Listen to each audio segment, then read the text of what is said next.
The crisp white envelope felt alien in my hands. It was addressed to Ethan Miller, my younger brother by 3 years, but rerouted to my small apartment on the edge of the city's arts district.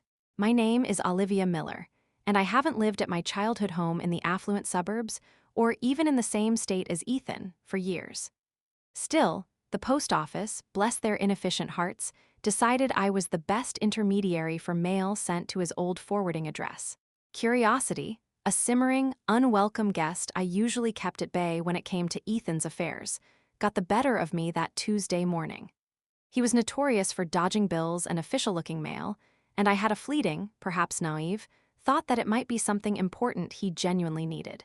I slit the seal with a thumbnail, pulled out the contents, and felt my world tilt on its axis with the quiet, devastating finality of an earthquake. Inside were legal documents from a law firm I didn't recognize, based in, of all places, the Bahamas. Settlement agreement, the heading screamed in bold, clinical type. Below it, Ethan Miller's full name, followed by the name of a well-known, high-stakes casino resort chain with properties scattered across tropical islands. My eyes scanned the dense paragraphs of legal jargon, my heart starting to beat a rapid, uneven rhythm against my ribs. It was mostly incomprehensible legalese, blurring into meaningless patterns, until specific numbers and dates leaped out at me, sharp and clear as shards of glass. Massive debts, a structured repayment plan, and then, buried deep in the text, a reference to a large, lump-sum payment received 2 years prior, settling the bulk of the astronomical amount owed. The number hit me like a physical blow, stealing the air from my lungs. $750,000. $750,000. The exact amount of the inheritance Aunt Beatrice left me. Aunt Beatrice, my mother's older sister. A woman of quiet strength, sharp wit, and surprising foresight. She wasn't wealthy by my parents' standards. They measured success in square footage and luxury cars, but she had worked diligently her whole life as a librarian, saving every penny she could. She lived simply, found joy in books and gardening, and always listened patiently when I talked about my dreams, something my parents rarely did. She knew I dreamed of being an artist, not a lawyer or a doctor like my parents subtly pushed. She knew I yearned to study art history and technique in Florence, to have the financial freedom to pursue my passion without being crushed by student loans or the need for immediate, soul-sucking corporate work. When she passed away unexpectedly after a brief illness, she left her modest estate entirely to me, a decision that surprised and, I suspected, slightly annoyed my parents, who probably thought it should have been distributed more equitably amongst the family, meaning, of course, including Ethan. She specifically earmarked $750,000 in a separate trust fund, managed by a neutral administrator, intended for my educational and professional advancement. It was my golden ticket, my chance to finally breathe, to step onto a path I had only dared to dream of. But 2 years ago, just as I was starting to research programs in Italy, my parents, Robert and Carol Miller, called with urgent, tearful news. Miller Mills, the textile business my grandfather had built from the ground up and my father now ran with a mix of pride and mild indifference, was in dire straits. A sudden, unexpected market downturn, a canceled major order from a key client, and unforeseen production issues at the factory, they painted a vivid picture of impending doom. They said they had exhausted all other options.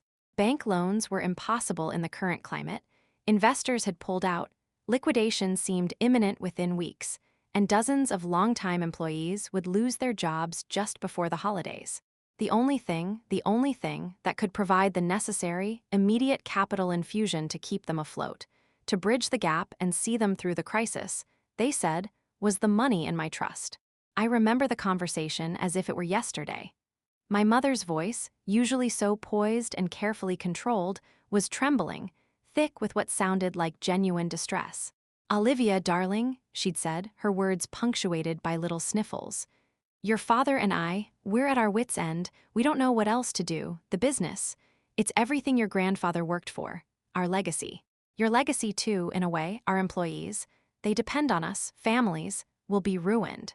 My father's voice, usually gruff and authoritative, sounded heavy with what seemed like desperation and defeat. "Liv," he'd said, his voice raspy. "I know this is a huge ask. That money, It's yours, it's for your future, your dreams, and I hate asking you for it. But this is an emergency, a family emergency. It would just be a loan, of course, a short-term bridge. We'll pay you back as soon as we're through this, the moment things stabilize. But right now, it's the only way to save Miller Mills, to save everyone.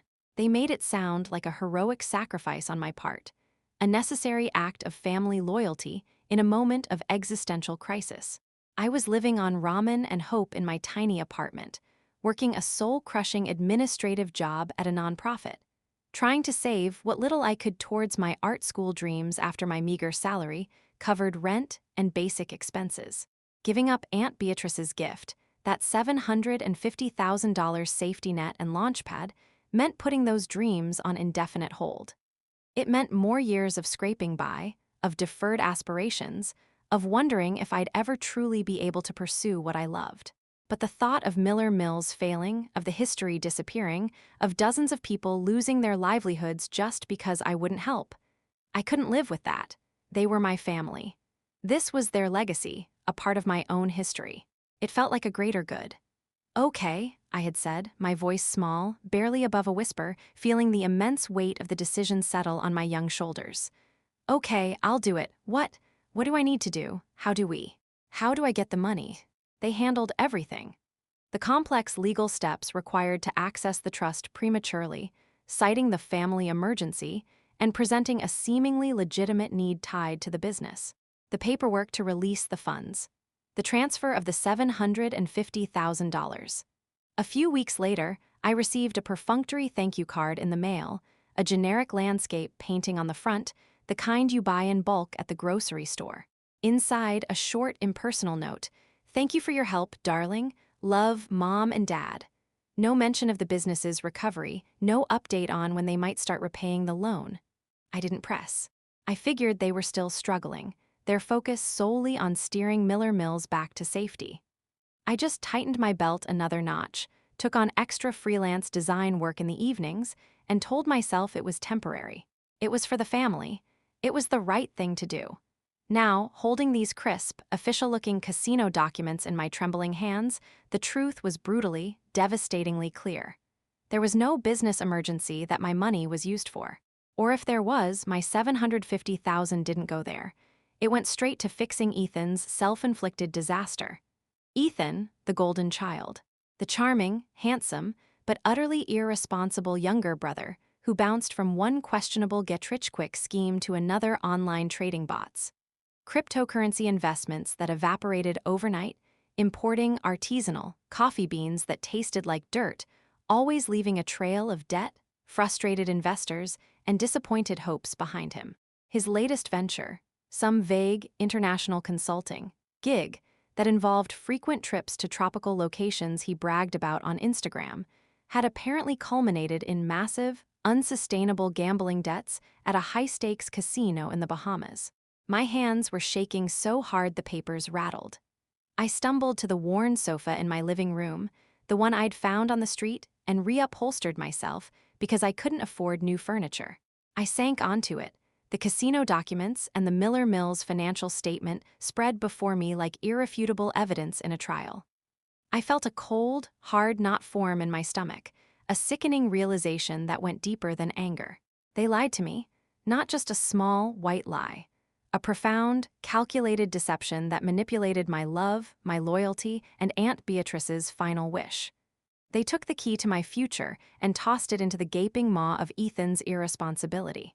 That Tuesday morning, the sun streamed into my tiny studio apartment, illuminating the dust motes dancing in the air, highlighting the peeling paint on the walls.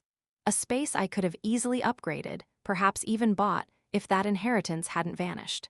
I sat there, surrounded by canvases I couldn't afford to stretch, tubes of paint I hesitated to open because replacing them was a stretch, paintbrushes with frayed ends, symbols of my deferred dreams. I felt a cold, hard knot form in my stomach, a sickening realization that went deeper than anger. They lied to me, profoundly, calculatedly, about the business, about the emergency, about everything. My best friend Maya called later that morning. Her voice was cheerful, oblivious to the seismic shift that had just occurred in my world. "Hey Liv, long time no see. still on for dinner Friday. That new Italian place downtown.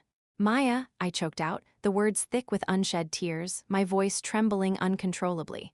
Maya, something terrible has happened. Her cheerful tone vanished instantly, replaced by sharp concern. Liv, what's wrong? Are you okay? You sound like you're crying. It's the money, I managed to say, my voice barely above a whisper. Aunt Beatrice's money, the $750,000. There was a pause on the other end, a moment of confused silence. Oh God, Maya said, her voice dropping. Did something happen with the business? Are your parents finally paying you back? Did something go wrong? No, I said, the word a bitter shard in my throat. They didn't save the business with it, Maya, They paid off Ethan's gambling debts. Silence again, a heavy, disbelieving silence that stretched across the phone line. Olivia, are you sure? How do you know? Are you serious? I'm holding the proof, I said, my voice trembling with a mixture of raw pain and dawning rage. A settlement letter from a Bahamian casino. Transaction records. It's all here. Sent to my apartment by mistake. The transfer from Miller Mills, the date, the amount. It all matches. Oh my God, she whispered again, her voice filled with shock and empathy. Olivia, I don't even know what to say. That's unthinkable, even for them. Maya knew my family, knew their subtle favoritism towards Ethan, their focus on appearances, but she had always assumed they operated within a certain moral boundary. This crossed every line. They lied to me, Maya, I said, the pain in my voice sharpening into something like a cutting edge. To my face, about the business, about the emergency. They took Aunt Beatrice's money, the money meant for my future, the money she wanted me to have, and used it to bail out Ethan from a casino. While I was eating ramen for dinner every night and working myself to exhaustion, believing I was doing something noble, something important for the family, he was probably gambling it away in a tuxedo in the Bahamas. What are you going to do? She asked again, her voice low and steady, a lifeline in the sudden storm of my emotions. I looked at the papers spread before me, the cold, hard evidence of their betrayal. I thought of all the sacrifices I'd made, the opportunities I'd missed, the art program in Florence I couldn't afford to apply to, the months I'd gone without heating in my poorly insulated apartment, the constant low-level anxiety about money that was my unwelcome companion, all because I believed I was doing the right thing for my family, saving their legacy. And it was all based on a lie, a cruel, calculated, selfish lie. A lie that didn't just steal my money, but also 2 years of my life, my peace of mind, and my trust.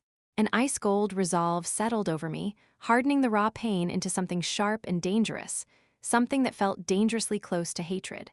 I don't know yet, I said, my voice clearer now, the tremble replaced by a cold, hard edge. But even as I spoke, a plan, hazy but determined, began to form in the back of my mind. My parents' 30th anniversary party was in a few weeks. A lavish affair they'd been planning for months, sending out engraved invitations, booking an expensive venue, inviting everyone they knew, friends, family, business associates, the pillars of their social world. The perfect stage for the truth, but they are not getting away with this, not this time.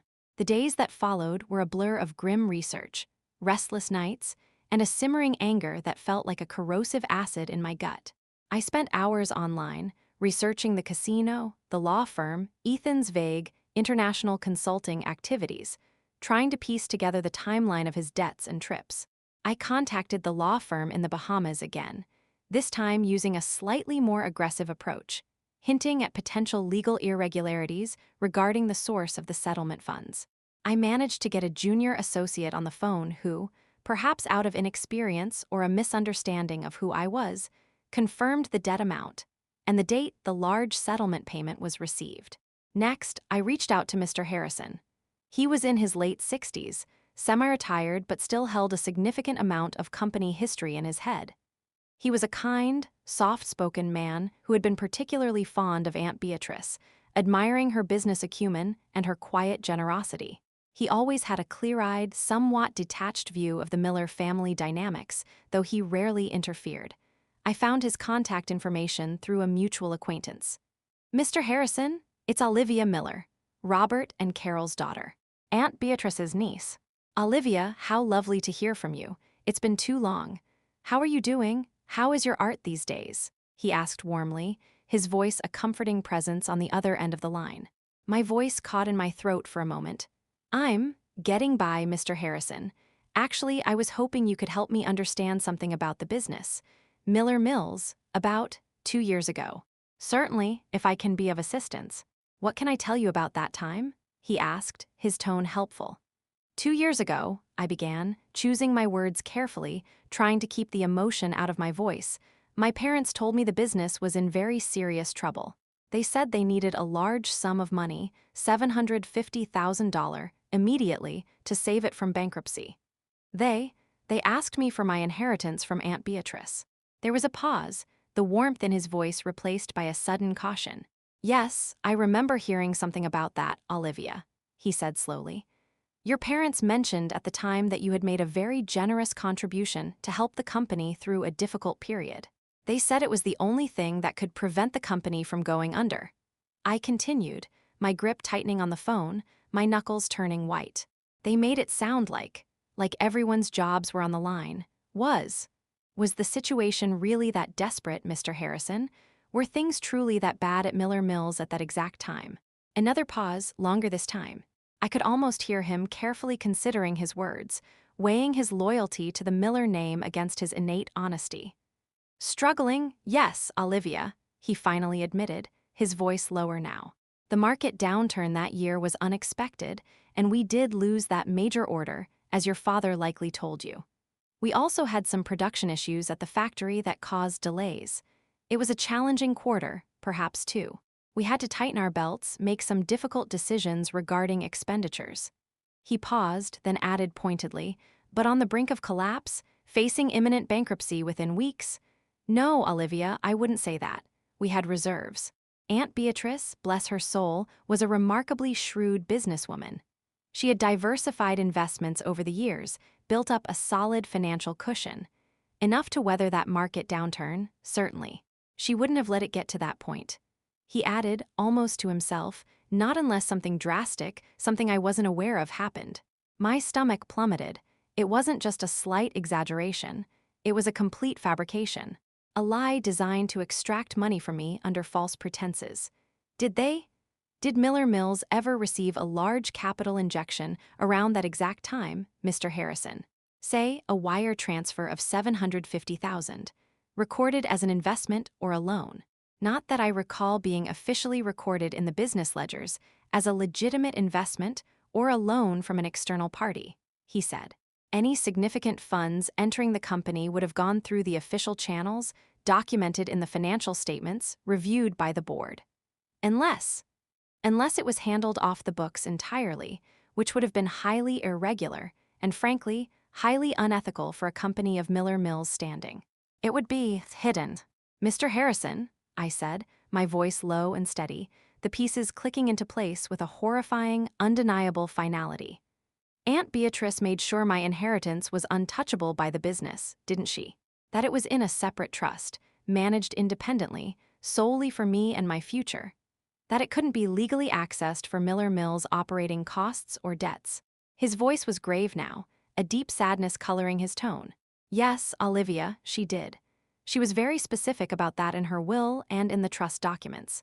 She wanted that money to be yours, free and clear of any business entanglements, any potential family pressures. She wanted you to have the freedom to pursue your dreams. The trust was set up to protect you, to ensure that money went directly to you for your stated purposes. There would have been no legal way for your parents to legitimately access those specific funds for Miller Mills' operational needs or to cover business debts.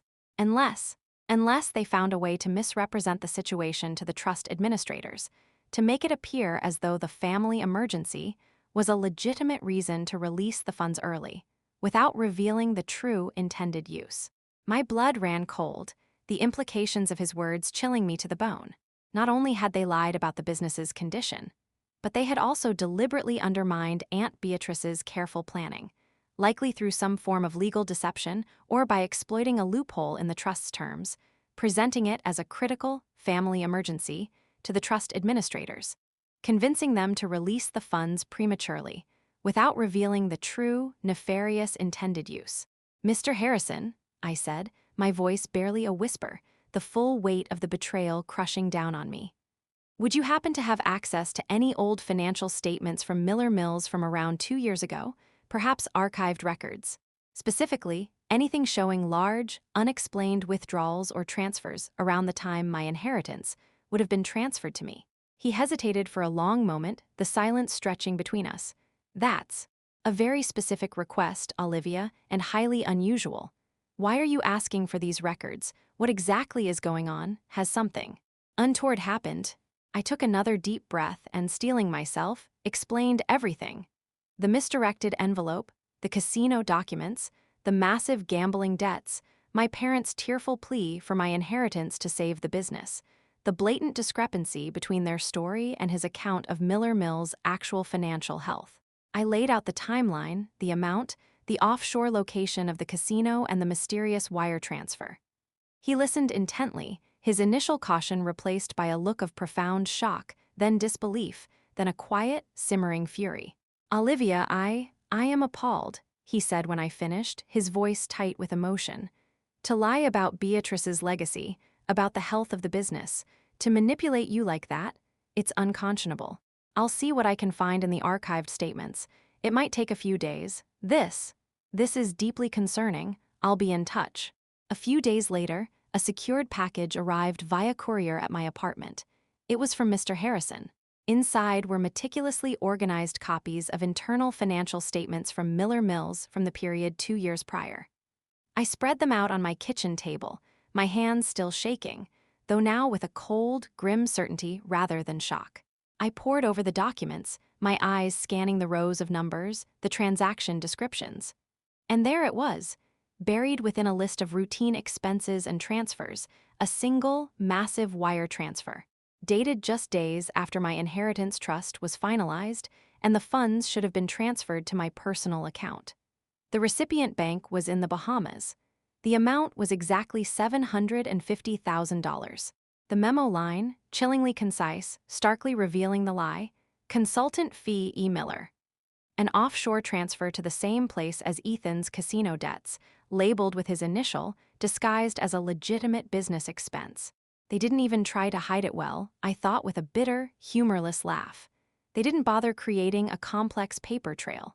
They just laundered my inheritance through the family business accounts, disguised it as a business expense related to Ethan, and sent it offshore.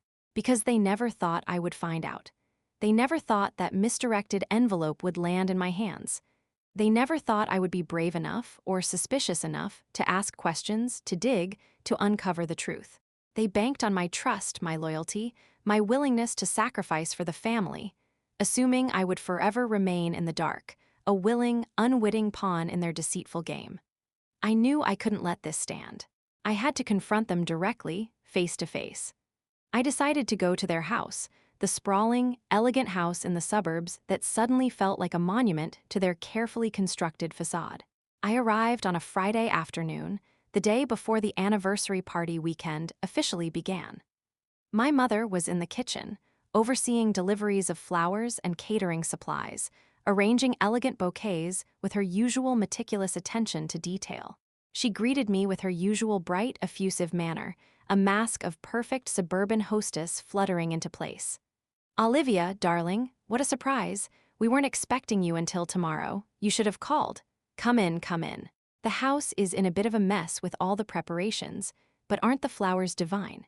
"Mom, we need to talk," I said, my voice flat, cutting through her cheerful chatter. "About Aunt Beatrice's money. And about 2 years ago." Her smile faltered, her hands pausing mid-arrangement. A flicker of something I couldn't quite read, apprehension, annoyance, crossed her face before she quickly smoothed it over.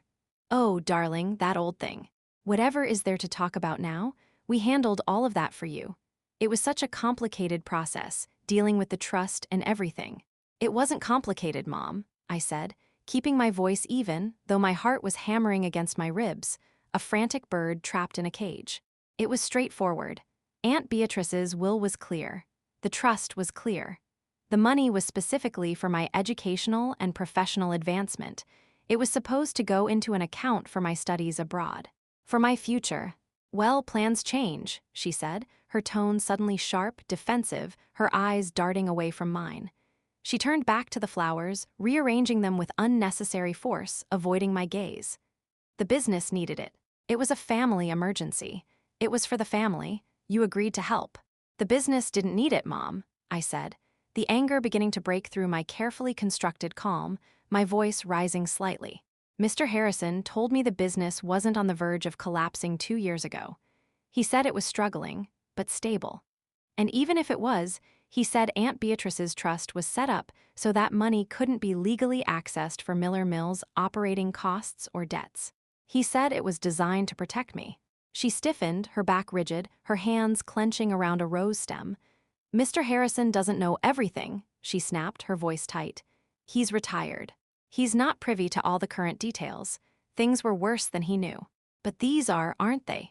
I said, my voice trembling slightly as I pulled the printed documents from my bag, the casino letter, the Miller Mills financial statement with the highlighted wire transfer. I laid them on the elegant granite counter, next to the exquisite vase of fresh roses, a stark, ugly contrast. This, I said, pointing to the casino document, is a settlement agreement for Ethan's massive gambling debts in the Bahamas. And this, I said, pointing to the financial statement, my finger hovering over the highlighted line, is a wire transfer from Miller Mill's business account to a Bahamian bank, dated exactly when my inheritance was transferred from the trust. An amount that matches exactly what I gave you, $750,000, labeled as a consultant fee E. Miller. Silence, a heavy, damning silence that stretched between us, filling the elegant kitchen with unspoken accusations and crushing guilt. She didn't turn around to look at the documents. Her shoulders were hunched, her hands still, resting on the counter, gripping the edge as if for support. She stared ahead, her eyes fixed on some point in the distance, her face pale. How? How did you find out? She finally whispered, her voice small and defeated, devoid of its usual brightness, stripped bare of its practiced sweetness. It wasn't a denial. It was an admission, a surrender to the undeniable evidence. It doesn't matter how, Mom, I said, my voice rising, the pain and anger I had been holding back for days flooding out now, hot and sharp. What matters is that you lied to me. You lied about everything. You manufactured an emergency. You manipulated me, your own daughter, into giving up Aunt Beatrice's legacy, the money she specifically left for me, the money that was supposed to be my chance, my future, and you used it to cover for Ethan's irresponsibility. While I've been struggling, working dead-end jobs, putting my dreams on hold, eating ramen, worrying about making rent, he's been living it up, traveling, gambling, funded by a lie you told me, funded by money you stole from me. She finally turned, tears streaming down her face, ruining her careful makeup. He's your brother, Olivia, she sobbed, reaching a hand towards me, then letting it fall. We had to help him. He was in trouble, real trouble, those people. They were dangerous. At the cost of my future, I demanded, backing away from her, recoiling from her touch. At the cost of Aunt Beatrice's wishes, at the cost of your honesty, at the cost of my trust. How could you do that to me, to her memory? We did what we thought was best. She repeated the tired family line, the same one she'd used to justify countless instances of favoring Ethan over me throughout our lives, of prioritizing his needs, his desires, his mistakes over mine. Best for who, Mom? I demanded, my voice breaking, tears finally starting to stream down my own face. Best for Ethan, certainly not best for me, or for Aunt Beatrice's memory. She wanted that money to help me build my life, not to prop up Ethan's destructive habits. The conversation dissolved into a painful, ugly mess of accusations, tearful pleas, and defensive justifications. She kept circling back to family, to helping Ethan, to the supposed danger he was in, never truly acknowledging the magnitude of the lie she had told me, the deliberate manipulation, the profound impact it had on my life. She was more focused on justifying their actions than on apologizing for the damage they had caused. I couldn't stay there a moment longer. I grabbed my bag, leaving the documents scattered on the counter like evidence left behind at a crime scene. I walked out, leaving her standing alone in the kitchen, surrounded by the festive flowers and the wreckage of our relationship. I left feeling raw and exposed, the confrontation having provided no closure, only deepening the wound and confirming the devastating truth. I didn't see my father that day. He was out playing golf, oblivious or perhaps willfully ignorant of the storm that was gathering. I went back to my apartment, the silence amplifying the turmoil in my head. Maya came over later, bringing pizza and a quiet, comforting presence. I told her about the confrontation with my mother, the lack of remorse, the focus on justifying their actions. She didn't deny it, Maya asked softly. No, I said, wiping away fresh tears. She didn't, she just tried to explain it away, to make it sound like they had no choice, like it was still my fault for being upset about it. Maya hugged me tightly. It's not your fault, Liv. None of this is your fault. They betrayed you, terribly.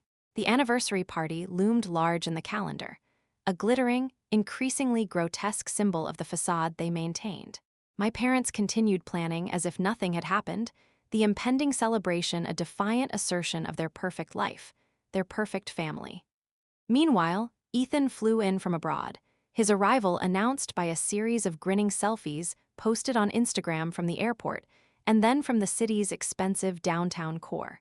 His social media was still filled with photos of exotic locations, luxury items, and lavish parties, all paid for, I now knew, with my inheritance.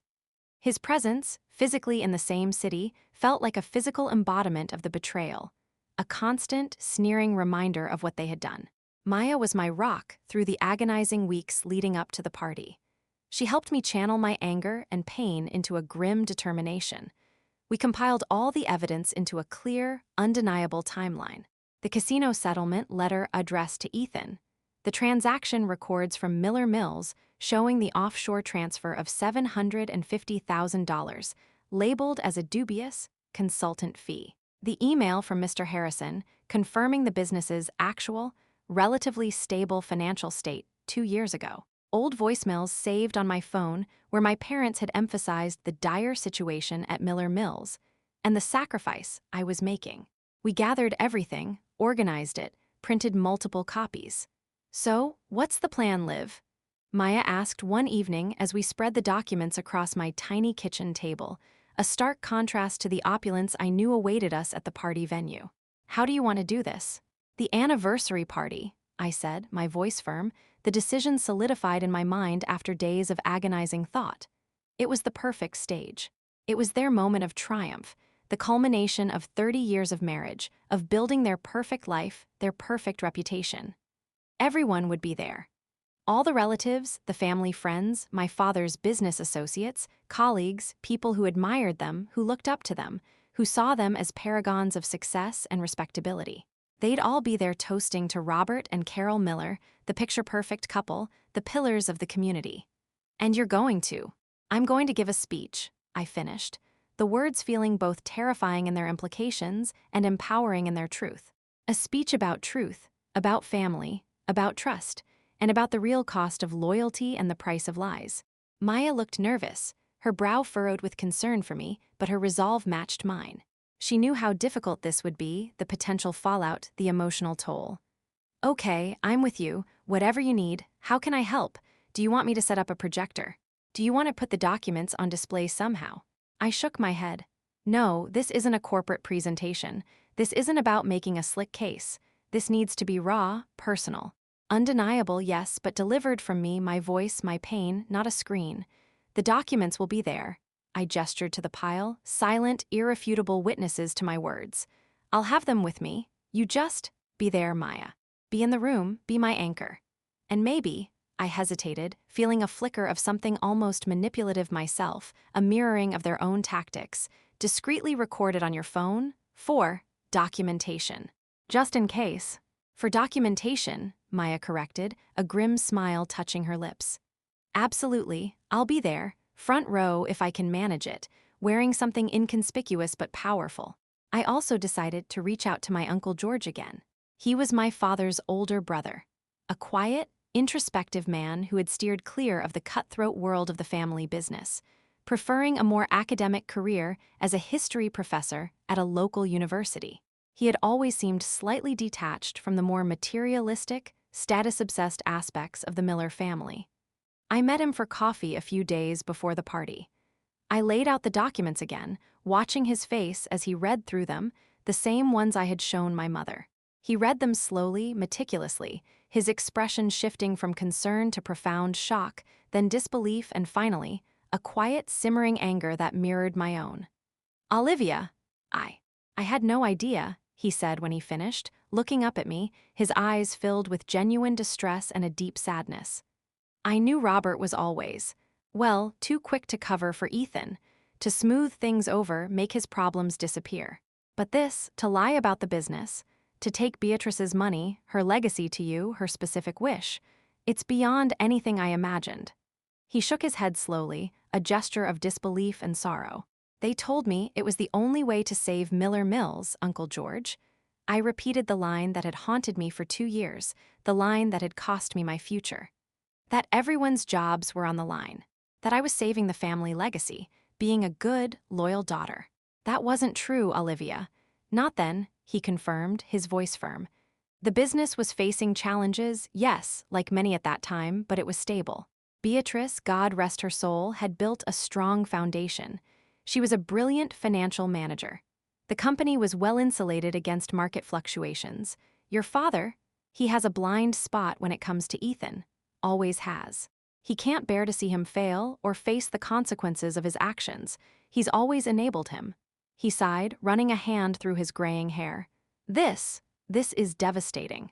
"What are you going to do now?" "I'm going to tell the truth," I said, my voice steady and firm, the decision absolute. "At the anniversary party, in front of everyone." He flinched, his eyes widening slightly. He understood the magnitude of that decision, the social earthquake it would cause.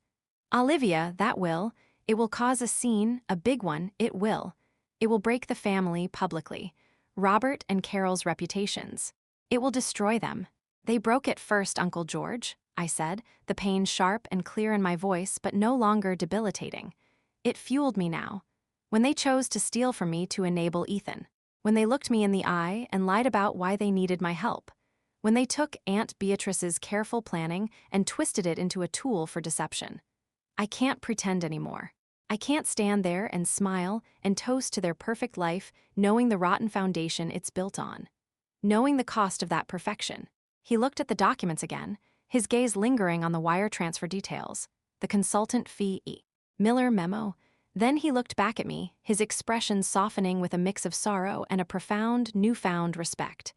"You're right," he said softly, his voice barely above a whisper. "You're absolutely right. This isn't about money, is it, Olivia? Not just about the $750,000. It's about integrity, about respect, about what's right and wrong. Your Aunt Beatrice. She would be immensely proud of you, Olivia. Standing up for yourself, for the truth. It takes immense courage, more than I think I would have at your age, more than many people have at any age." He reached across the table and took my hand, his grip firm and reassuring. "I'll be there, Olivia. I'll be in the room. And if you need me, I'll stand with you. As a witness. As family who believes you." Having Uncle George's support, even just knowing he would be in the room, a silent witness to my words and a potential ally in the inevitable aftermath, gave me a sliver of strength, a sense of validation that I desperately needed. I wasn't entirely alone in this. The night of the anniversary party arrived like a slow-moving storm that had finally reached landfall. The banquet hall was the epitome of suburban elegance, crystal chandeliers casting a warm glow, tables draped in fine linen, elaborate floral centerpieces, a live band playing soft jazz. It was filled with the scent of expensive flowers, rich food, and even more expensive perfumes and colognes. My parents were at the entrance, radiant, the picture of success and happiness, greeting guests with practiced smiles and air kisses. My mother was stunning in a floor-length gown, my father dapper in a sharp tuxedo. They were the king and queen of their carefully constructed kingdom. The sight made my stomach churn with a sickening mixture of nausea and resolve. Ethan arrived later, making a grand entrance, looking tanned and carefree in an expensive suit that probably cost more than my entire wardrobe. He worked the room with his usual effortless charm, flashing that infuriatingly confident smile, his laughter ringing out a little too loudly over the gentle hum of conversation. He spotted me standing near the bar with Maya and made his way over, his arm already extended for a hug. "Hey Liv, long time no see. Wow, you actually came. Still doing the starving artist thing, huh? Looks like it's going." He glanced dismissively at my simple dress. I flinched inwardly at the casual cruelty of his words, the oblivious privilege dripping from his tone, the sheer audacity of him commenting on my financial state, knowing full well how his was funded. I managed a tight smile and a brief, stiff hug. Something like that, Ethan. Good to see you, I lied, unable to trust my voice to say anything more without screaming. Dinner was served, a multi-course affair on fine china, accompanied by expensive wine. The air was thick with polite conversation, forced laughter, clinking glasses, and the underlying current of social maneuvering and status comparison that always seemed to accompany Miller family gatherings. My parents circulated, stopping at tables, accepting compliments, basking in the glow of their perfect evening. Then came the speeches. Friends and family members stood up, one by one, giving heartfelt and some sickeningly sycophantic toasts to Robert and Carol's enduring love, their success in business, their generosity, their standing in the community. Several people specifically mentioned how they had guided Miller Mills through tough times with shrewd leadership, resilience, and unwavering dedication, subtly reinforcing the narrative my parents had sold me. Each word felt like a fresh lie being layered onto the mountain of deceit, a new brick added to the wall of their facade. I felt the knot in my stomach tighten with each fabricated compliment, each false narrative. Maya sat beside me, her hand resting discreetly on my arm under the table, her presence a quiet reassurance in the suffocating atmosphere of deception. She had her phone out, resting in her lap, screen down. Finally, after the last of the friends had finished their glowing tribute, my father tapped his glass with a fork, the sound echoing slightly in the expectant hush that fell over the room. He stood at the head table, beaming, raising his glass. Thank you all for your kind words," he said, his voice booming with pride and a touch of theatrical humility. "Carol and I are so touched to have all of you here tonight, celebrating with us. And now," he announced, his gaze sweeping over the room before settling on me, "we'd like to invite our daughter, Olivia, up to say a few words. Olivia, darling, the microphone is all yours." My heart pounded, a frantic, desperate drumbeat against my ribs. This was it, the point of no return. The moment I had been steeling myself for, rehearsing in my head, steeling my emotions for. Every eye in the vast hall turned towards me. My parents smiled expectantly from the head table, radiating confidence and pride in their dutiful daughter, who would no doubt offer a sweet, loving tribute. Ethan gave me a casual thumbs up from his seat near the front, a small, dismissive gesture. I took a deep breath, gathering every ounce of courage I possessed, drawing on the memory of Aunt Beatrice's quiet strength, on Maya's unwavering support, on Uncle George's belief in the truth. My legs felt unsteady, but I walked to the microphone, the polished wood cool under my trembling fingers. The room quieted again, the silence amplifying the sound of my own ragged breath. "Thank you, Dad," I began, my voice surprisingly clear, though it trembled slightly on the first word. The microphone amplified it, carrying my voice throughout the hall, reaching every corner of the room, every ear. "Thank you all for being here tonight to celebrate my parents, Robert and Carol Miller. 30 years of marriage, it's a significant milestone." I paused, looking out at the sea of familiar faces, cousins, aunts, uncles, old neighbors, family friends, business associates. So many people who believed the narrative my parents had so carefully crafted over the years, who saw them as pillars of the community, paragons of virtue and success. I met my parents' eyes at the head table. Their smiles were beginning to falter, a flicker of unease, a question mark replacing the pride. "Tonight is about love," I continued, my gaze fixed on them, the words laced with an irony I doubted they understood yet. "About family. About trust. And," I said, my voice gaining strength, shedding the tremor, becoming clear and resonant, "sometimes the truth is harder to celebrate than the lies we tell ourselves and the lies we tell others." A ripple of confused murmurs went through the crowd. Heads turned, people exchanging puzzled glances. My mother's smile vanished entirely, her eyes widening slightly in alarm. My father leaned forward, his brow furrowed with a mixture of confusion, irritation, and a growing apprehension. "Olivia, darling," my mother interjected, her voice strained, laced with a false brightness that didn't reach her panicked eyes. She attempted a small, forced laugh. "Perhaps a different kind of toast? Something more celebratory, more appropriate for the occasion." No, Mom, I said, my voice steady and firm now, cutting through her attempt to redirect. This was the toast that needed to be made, the only honest toast possible. This is the toast that needs to be made. 2 years ago, I announced, my voice carrying clearly through the silent, expectant room, capturing everyone's attention. I gave my parents my inheritance from my Aunt Beatrice. $750,000. The number hung in the air, a concrete figure in the abstract space of betrayal. Murmurs started again, louder this time. Relatives who knew Aunt Beatrice, who knew about her will, who knew about the trust intended for me, exchanged shocked glances. My parents were pale, frozen, their faces like masks of fear and dawning horror, their eyes fixed on me with a terrible understanding. You told me, I continued, addressing the entire room now, my gaze sweeping across the stunned faces, no longer focused solely on my parents, that Miller Mills was failing, that the business was on the verge of bankruptcy, that this $750,000 was crucial, the only thing that could save it, to save everyone's jobs. You said it was a family emergency, a sacrifice I needed to make to save your legacy. I held up the envelope from the casino, the one that had landed on my doorstep, and started this agonizing journey. That wasn't true, was it? The room was deathly silent now. You could hear a pin drop. All conversation ceased. The only sound was the frantic, amplified beating of my own heart through the microphone. My parents were like statues at the head table, their faces ashen, their eyes wide with shock and panic.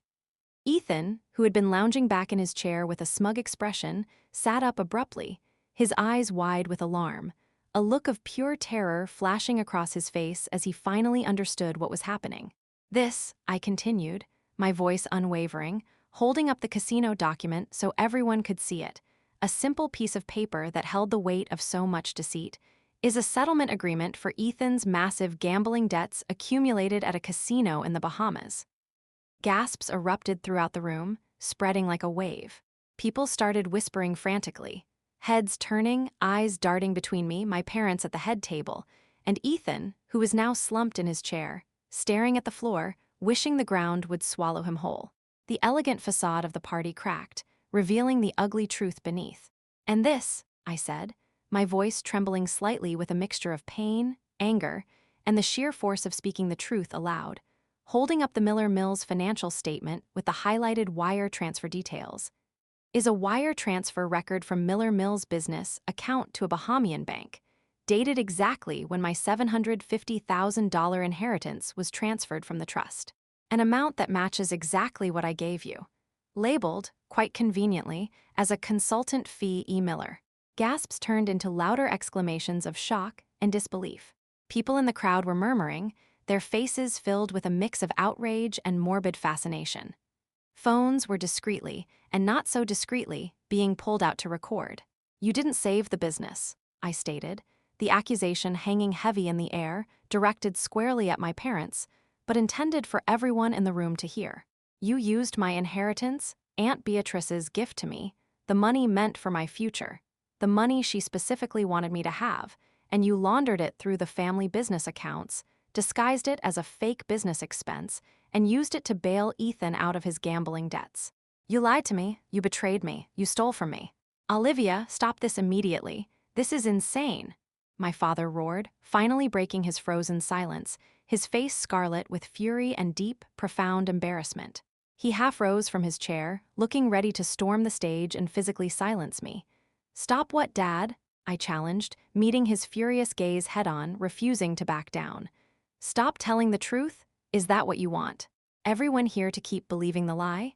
Toasting to your success, your integrity, your perfect life, knowing the rotten foundation it's built on. Knowing the cost of that perfection.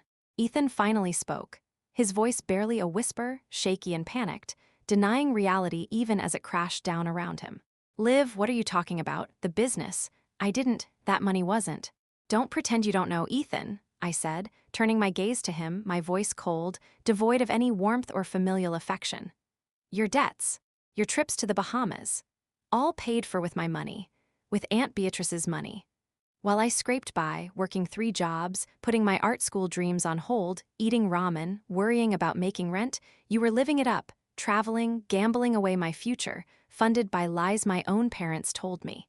funded by money they stole from me and gave to you."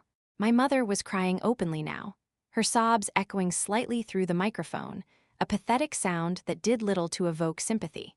She covered her face with her hands, her carefully applied makeup streaked with tears. "We were just trying to help your brother," she sobbed, the same tired, worn-out excuse, offered not as an apology, but as a justification. "Help him?" I scoffed, the sound sharp and bitter, laced with years of suppressed frustration and pain. "You didn't help him, Mom. You enabled him. You showed him there are no consequences for his actions as long as he's willing to let you clean up his mess. And you were willing to sacrifice someone else, me.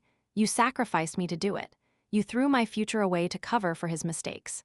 Uncle George, bless him, chose that moment to stand up from his table in the stunned silence that followed my outburst. His face was grim, his voice clear and steady, commanding attention. "Robert Carroll," he said, addressing his brother and sister-in-law directly, "what Olivia is saying is accurate. I have seen documents that corroborate her claims. The business was not on the verge of collapse 2 years ago, and there was no legitimate business reason for a transfer of that size to an offshore account, labeled as a consultant fee to Ethan." His words, coming from within the family, from someone respected and known for his integrity, added undeniable weight to my accusations. They couldn't simply dismiss me as a disgruntled daughter. More murmurs erupted, louder now, angrier. People were looking at my parents with open disbelief and condemnation. Angry glances were directed at Ethan, looks of pity and shock aimed at me. The room was alive with the sudden, chaotic energy of exposed truth. "This is a private family matter. You are ruining everything," my father yelled again, his voice booming, his face a mask of rage and desperation, trying to regain control of a situation that was rapidly spiraling out of his grasp, destroying the perfect image he had cultivated for decades. "It stopped being private the moment you involved $750,000 of my inheritance and lied to everyone about it." I retorted, my voice trembling with the force of my emotions, but holding steady. "It stopped being private the moment you chose a lie over your own daughter's future. It stopped being private the moment you took Aunt Beatrice's gift and used it for gambling debts. This is the consequence of your choices. This is the price of your lies." I looked directly at them, letting them see the depth of the pain and anger they had inflicted. "Happy anniversary, Mom and Dad," I said, my voice dripping with ice with finality. "Here's to 30 years. Of lies." I carefully placed the casino letter and the Miller Mills financial statement on the table next to the microphone, leaving the documents scattered there like irrefutable evidence left behind at a crime scene for all to see. Then I turned and walked away from the microphone, leaving a stunned, silent room behind me. Maya was waiting for me, her face pale but resolute, her phone still discreetly aimed in my direction. She put an arm around my shoulders, her touch grounding me in the chaos. "Liv, you did it. You were incredible." As we walked towards the exit, the noise erupted behind us. A cacophony of shouting, crying, angry accusations, the frantic buzz of whispered gossip, the carefully constructed facade of the Miller family, the image of success, integrity, and familial love they had presented to the world for 30 years, was shattering, piece by piece, for everyone to see and hear. I didn't stay to witness the full extent of the destruction. Maya practically guided me out of the banquet hall, through the elegant lobby that now felt suffocating, and into her car parked outside. As we drove away, the sounds of the party, now a symphony of discord and recrimination, faded behind us. The city streets, normally just a backdrop to my life, felt suddenly vast and indifferent, uncaring of the seismic shift that had just occurred in my small corner of the world. My phone started buzzing almost immediately with calls and texts. Some were from horrified relatives, expressing shock and sympathy for me. Some were from angry family friends, taking my parents' side, condemning me for causing such a scene, for embarrassing the family. Some, like a message from Uncle George, were filled with support and concern. "You were brave, Olivia," his text read. "It took immense courage. I believe you, I'm with you. Call me tomorrow when you're ready." His words were a lifeline in the storm, a reminder that not everyone was caught up in the Miller family's web of deceit, that there was still some genuine connection to be found. The next day, the gossip had spread like wildfire through the community. Miller Mills was a local institution. My parents were prominent figures in the suburban social scene and business circles. The story of the anniversary party, the accusations of fraud and theft, the dramatic exit was everywhere. It was the talk of the town, whispered about at brunch, debated on local social media groups. Business associates were asking pointed questions about the company's finances, about the legitimacy of that consultant fee transfer. Relatives were forced to choose sides, some expressing outrage at my parents' deception and their treatment of me, others condemning me for causing such a public scandal, for airing the family's dirty laundry in front of everyone. Uncle George called the next morning, as promised. "It's a mess, Olivia," he said, his voice tired. "Robert is furious. He's denying everything publicly, trying to control the narrative, blaming Ethan entirely, saying Ethan somehow duped them, manipulated the business accounts without his knowledge. Carol is, well, she's unreachable. Just keeps crying hysterically, saying you've ruined her life, ruined everything." "And Ethan?" I asked, feeling a strange mix of anger and a residual, painful concern for the brother I once knew, the boy I grew up with, before the charm became a mask for irresponsibility. "He's gone quiet," Uncle George said. "Probably trying to disappear again, like he always does when things get difficult. I imagine he's worried about those casino people catching up to him now that the settlement is public knowledge, or about the legal consequences of the money laundering through the business." I knew then that telling the truth at the party was just the first step. It was a necessary explosion, a shattering of the illusion, but it didn't resolve anything legally or financially. Now I needed to seek justice.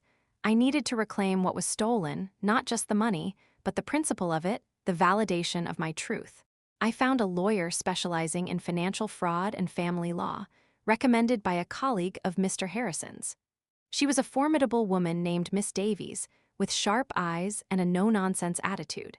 She listened intently as I laid out my story, presenting the documents, the timeline, the witness accounts from Mr. Harrison and potentially Uncle George. "This is a strong case, Olivia," Miss Davies said after reviewing the evidence. "Based on this evidence, you have a clear claim for fraud, misrepresentation, and breach of fiduciary duty regarding the trust Aunt Beatrice set up. Your parents deliberately deceived you and misused funds entrusted to them for your benefit. However," she paused, her expression softening slightly, "pursuing this against your parents, your own family, it will be emotionally draining, Olivia. Litigation is a brutal process, and it will solidify the break, likely beyond repair. Are you prepared for that?" I took a deep breath, the weight of her words settling on me. I knew she was right. There was no going back from this. The family I had belonged to, the family I had believed in, no longer existed in my eyes. They had destroyed it with their lies.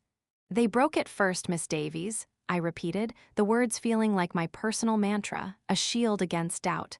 "When they lied to me, when they stole from me, when they chose to protect Ethan's reckless lifestyle over my future and Aunt Beatrice's wishes, I need to do this. Not just for the money, but for myself. To stand up for the truth. To show them there are consequences. And for Aunt Beatrice's memory." The legal battle was long and arduous, dragging on for months. My parents, advised by their own expensive lawyers, fought back hard, unwilling to concede the truth or the depth of their actions. They tried every tactic to discredit me, portraying me as a bitter, ungrateful daughter, jealous of her brother's success. What success? Trying to extort money from her loving parents who had only ever tried to help her. They spun narratives about my misunderstanding of the business's dire needs and Ethan's temporary financial difficulties that they, as responsible parents, had to address. They painted themselves as victims of my public attack, but the documents didn't lie. The casino settlement, the wire transfer from Miller Mills with the damning memo, Mr. Harrison's unwavering testimony about the business's actual, relatively stable financial state 2 years ago, the evidence was undeniable. Meanwhile, the public fallout continued to swirl around the Miller family. My parents were losing their standing in the community. Their reputation, built over decades, was in tatters. Their country club membership was suspended indefinitely. My father was asked to step down from several charity boards he chaired. Miller Mills faced increased scrutiny, its finances investigated by regulatory bodies and auditors, its business relationships strained by the scandal. Ethan remained largely out of sight, his social media presence abruptly silenced, resurfacing only occasionally with vague posts about personal growth and taking time off. Sharing my truth, both in legal depositions and eventually, more broadly, online, was incredibly painful, forcing me to relive the betrayal over and over. But it was also profoundly freeing.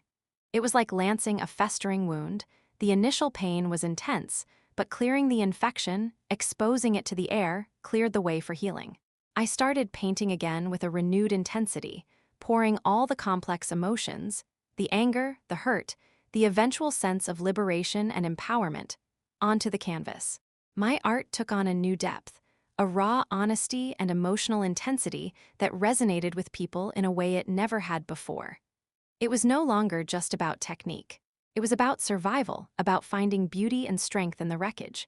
I also started a blog, initially anonymously, titled The Price of Trust. I shared my story, focusing not just on the financial aspect, but on the emotional toll of family betrayal, the gaslighting, the sense of being invisible and disposable within your own family unit, the difficulty of trusting again. The response was overwhelming. Messages poured in from people all over the country, and eventually, the world, sharing their own heartbreaking stories of college funds stolen by parents, inheritances diverted by siblings, savings gambled away by trusted relatives, family businesses misused for personal gain. I realized with a powerful clarity that I wasn't alone. This wasn't just my private pain. It was a widespread, often silent, epidemic of financial abuse within families. The legal battle continued for over a year. My parents fought hard, unwilling to concede the truth or the depth of their actions, clinging desperately to their narrative of being misunderstood parents simply trying to help their troubled son. But eventually, faced with overwhelming documentary evidence and the mounting public pressure from the scandal, their legal options dwindling, they reached a settlement. The terms were clear. I would receive full restitution of the $750,000, plus a significant amount in damages to compensate for the 2 years of lost opportunity and emotional distress, as well as coverage of all my legal fees. It was a victory, a legal validation of my truth, but it felt bittersweet. The money could eventually be repaid, but the trust, the family connection, the sense of belonging that was broken beyond repair, perhaps forever.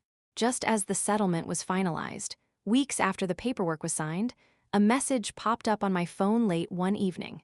It was from a number I didn't recognize, but the text that followed made my breath catch in my throat. "Liv, it's Ethan." My heart pounded, a sudden, unexpected jolt.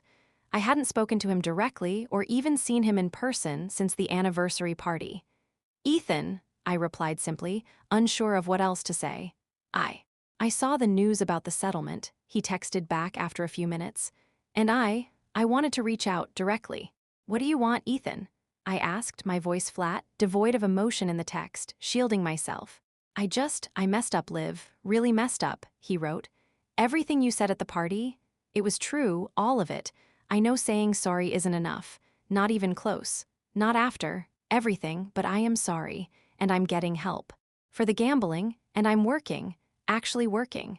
2 jobs, stacking shelves at a warehouse and bussing tables at a diner. It's humbling." There was a pause before the next message came through. "I don't expect forgiveness, Liv, not from you. But I want to start paying you back.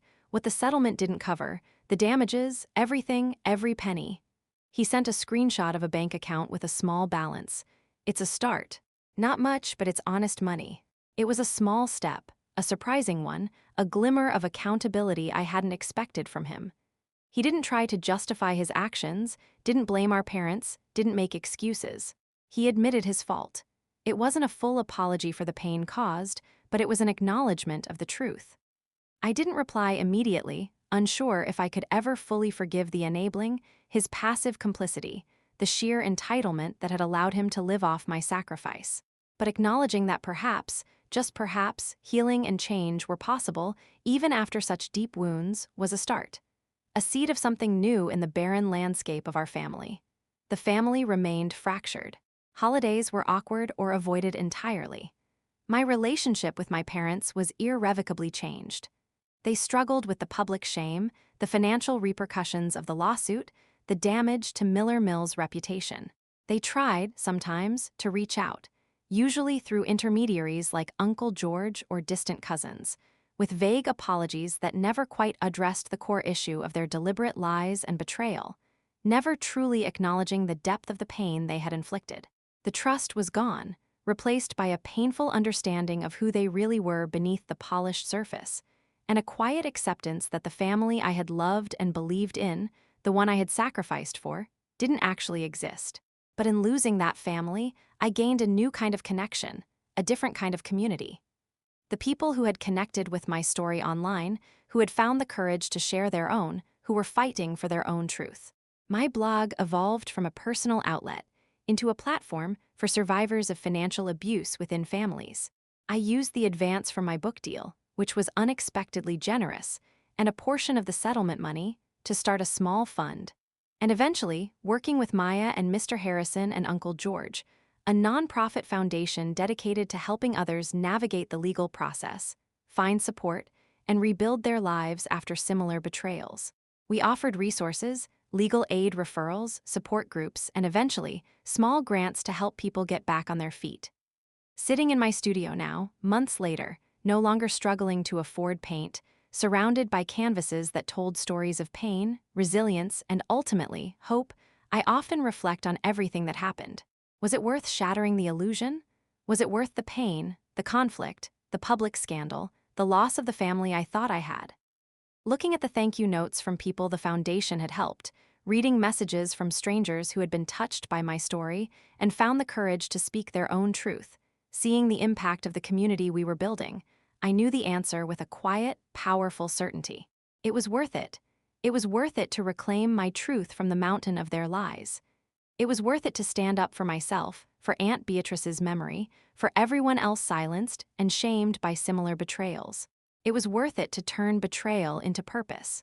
The $750,000 was gone, taken and eventually repaid, but what I had gained was something priceless. My voice, my independence, my integrity, and the quiet strength that comes from facing the hardest truths, even when they come from the people you love the most. I didn't lose a family. I found myself, and in doing so, built a new community based on honesty, support, and the shared belief that the truth, no matter how painful, is always worth fighting for. My hands still tremble sometimes, not from fear or rage anymore, but from the effort of building something real and true on the foundation of shattered illusions. And that, I've learned, is the most valuable inheritance of all.